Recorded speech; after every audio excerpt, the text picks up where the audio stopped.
lutas insanas, violência gratuita, gore, demônios, poderes malucos, personagens problemáticos, mulheres lindas, hipersexualização, protagonista tarado, loucura generalizada.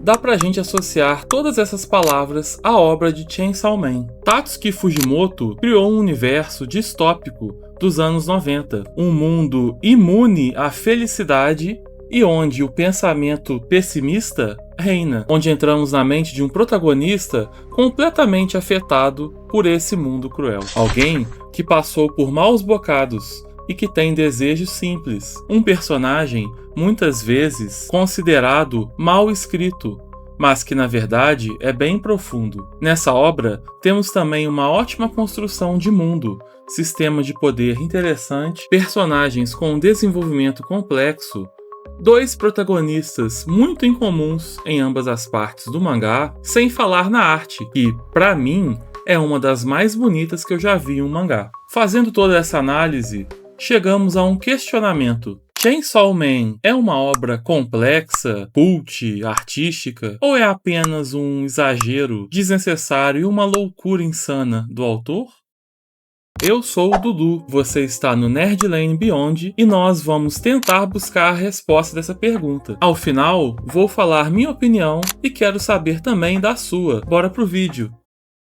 Primeiro, vamos falar sobre o protagonista. Denji é um garoto que cresceu sem os pais e herdou uma dívida da máfia japonesa. Ele teve de se tornar um caçador de demônios para pagar essa dívida. Ele comia lixo, vendeu um de seus olhos e outras partes do corpo. Após ser descartado pela máfia, Denji morreu, mas Pochita o salvou e ele se tornou o Chainsaw Man. Depois, foi encontrado por Makima e virou uma ferramenta do governo japonês. Denji passou de uma ferramenta da Yakuza para se tornar uma ferramenta do serviço público. E quando alguém se torna uma ferramenta, não é preciso pensar, e é isso que Denji quer. E o desejo dele por Makima o faz aceitar essa condição só para estar mais próximo dela. Suas vontades, desejos e sonhos são muito simples, vindos de alguém que nunca teve nada, e são, na verdade, criadas por ele para preencher um vazio que se tem. Quando ele finalmente atinge o seu objetivo principal com a Power, logo no início da história, ele vê que tudo era uma enganação e até que ela estava usando enchimentos. Denji atinge seu objetivo e depois fica vazio, o que mostra que ele não atingiu o que realmente queria. E isso vai continuar acontecendo repetidas vezes na história, até ele quebrar e começar a rever seus conceitos. Isso vai acontecendo de forma bem organizada na história, apesar do caos do mundo que ele está. Denji tem um arco de personagem positivo, ou seja, ele vai terminar em um local melhor do que ele começou. Pelo menos isso é a tese narrativa do que deve acontecer com ele. E nós observamos que isso de fato vai acontecendo. E Denji vai ficando cada vez sem saída. Segue a sua mentira ou encara a sua verdade. Tudo funciona muito bem até o final da primeira parte, é bem impactante. A primeira parte da obra é uma história bem fechadinha, mais fácil de entender e dando margem para uma continuação bem épica, com Denji indo atrás de derrotar os outros demônios mais poderosos na escala. Denji quase sempre é manipulado, e isso ocorre com quase todas as mulheres da história. Vou citar aqui algumas: Makima, Reze, Fumiko, Asa e Yoru. Na segunda parte, o Denji parece que regrediu, e a história ficou muito confusa, apesar de ter ganhado personagens muito bons.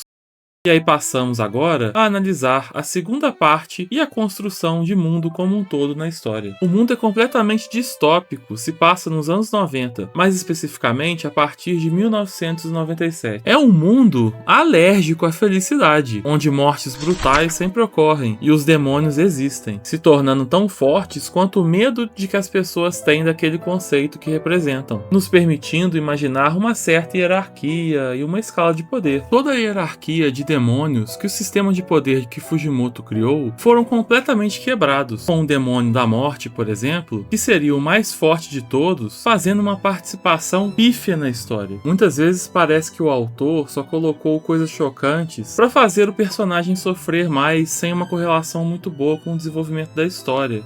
Muitos personagens ligados a Denji vão sumindo, vão sendo eliminados só para quebrar o personagem psicologicamente mais ainda. A consistência insistência em ser apelativo aos poucos vai fazendo o público perder o interesse, porque fica banalizado e as pessoas vão se enjoando da mesma coisa apelativa o tempo todo. Tanto é que isso causou uma queda grande nas vendas do mangá após parte 2. Na primeira parte, o Denji ele vai progredindo, vai aprendendo, né, com as garotas que passaram pela vida dele, vai tendo um desenvolvimento. Depois o Fujimoto na segunda parte pega tudo isso e joga fora, e ele volta a ser aquele personagem que se vende fácil. Se uma garota prometer sexo pro Denji em troca de algo, ele vai aceitar sem nem pensar em toda a experiência que ele teve. Ele sempre aceita. Existem cenas no mangá, principalmente desse cunho sexual, que são um tanto desnecessárias para entendermos o drama de Denji. O que eu tô querendo dizer aqui é que não era tão necessário ter certas coisas tão explicitamente demonstradas. Além do fato de parecer que o Fujimoto ele é obcecado com nudez. Eu acho que é uma personalidade do Denji que na verdade é do autor. Ele acaba forçando demais certos contextos para que as personagens apareçam peladas na obra. Avançando dessa parte, a violência nem se fala, é uma coisa de louco. Órgãos, partes do corpo, tripas e sangue voando para todo lugar. Mas isso de certa forma faz parte da estética do universo que ele criou. O problema é que na segunda parte ficou muito confuso, você nunca sabe quem realmente deixou de existir ou não, quem foi eliminado, acaba voltando e etc. Até a questão de como os poderes do Chainsaw Man funcionam foram para um patamar que o autor parece que perdeu o controle com o personagem, apagando da existência vários conceitos a comê-los. Atualizando aqui pro que saiu agora, no dia 10 de março, que é o momento que eu estou gravando esse vídeo, a gente viu que nesse último capítulo o Pochita vai desfazer tudo isso, né? Porque ele vai se comer, então vai apagar o Chainsaw Man da existência. Então talvez essa questão foi solucionada, pois os conceitos que ele tinha comido e apagado, agora eles vão voltar à existência, já que não tem mais Chainsaw Man. Além disso, os capítulos atuais, que sabemos que agora que é a luta final,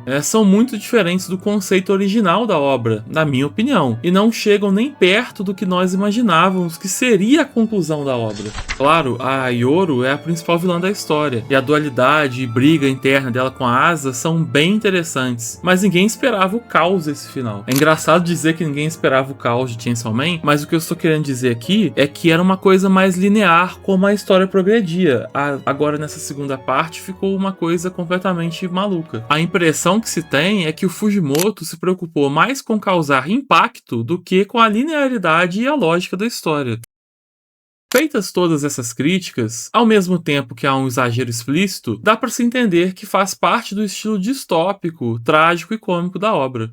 Dá para se tirar a conclusão também que a obra não tem que se levar tão a sério assim, pois ela está inserida dentro da demografia shonen e não tem profundidade para se tornar um seinen. Apesar de todos os problemas, possui personagens únicos e com poderes interessantes. A obra tem muitos caçadores e muitos demônios que, apesar de serem bem secundários à história, têm uma atenção dada e têm personalidades únicas que fazem a gente querer saber mais sobre. A escala de poder e o sistema de poder, até onde ainda fazia sentido, também era muito bem construída e nos fazia querer entender e ver cada vez mais personagens se encaixando nessa escala. Apesar do universo pessimista e distópico, há muitas críticas a certos comportamentos da nossa sociedade que são muito válidas e muito inteligentes de serem abordadas. Além disso, a arte é incrível e é muito bem feita. Possui um estilo bem único que é a cara de todas as obras do Fujimoto. O cara é capaz de desenhar expressões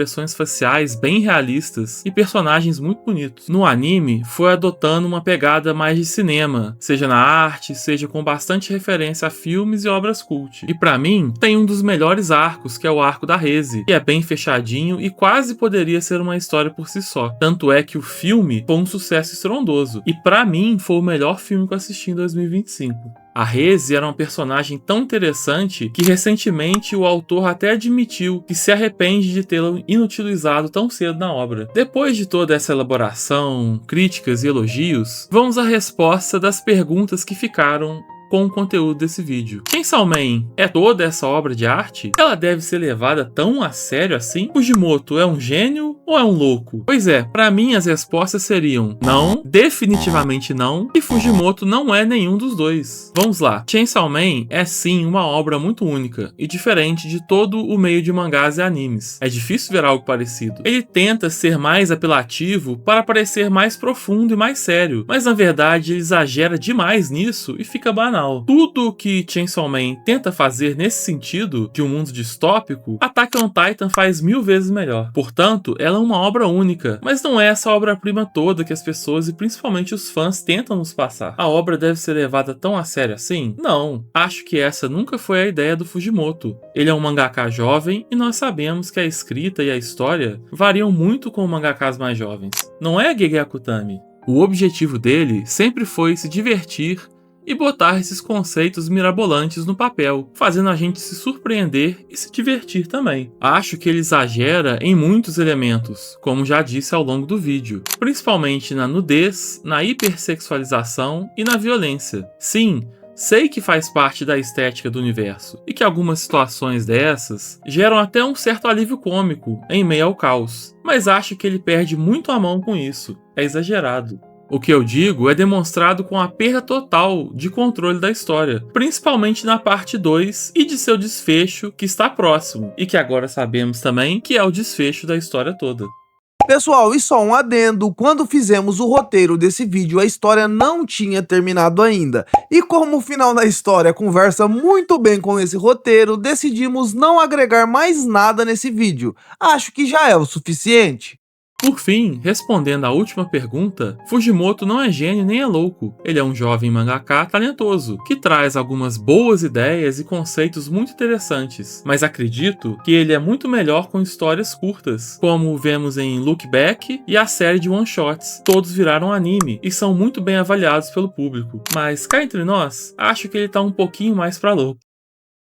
Bom, é isso, pessoal. A minha opinião é que Chainsaw Man não é tudo isso. Tem muitas falhas, mas é uma obra boa, muito divertida e vale a pena ser lida. Só tome cuidado para não se perder. Tem alguns momentos muito épicos e outros que acabam quebrando negativamente nossa expectativa. Mas não vá achando que é algo cult e muito avançado para ser entendido por poucas pessoas, quando na verdade um Berserk, um Monster e um Attack on Titan vão fazer isso muito melhor. Se você quiser muita ação, reviravoltas, personagens interessantes e tudo isso mostrado de uma maneira única, com uma arte muito bonita, Chainsaw Man não vai te decepcionar. No mais, é isso. Adoraria saber a opinião de vocês e vamos continuar essa discussão nos comentários. Um abraço a todos, esse foi o vídeo de hoje e até a próxima!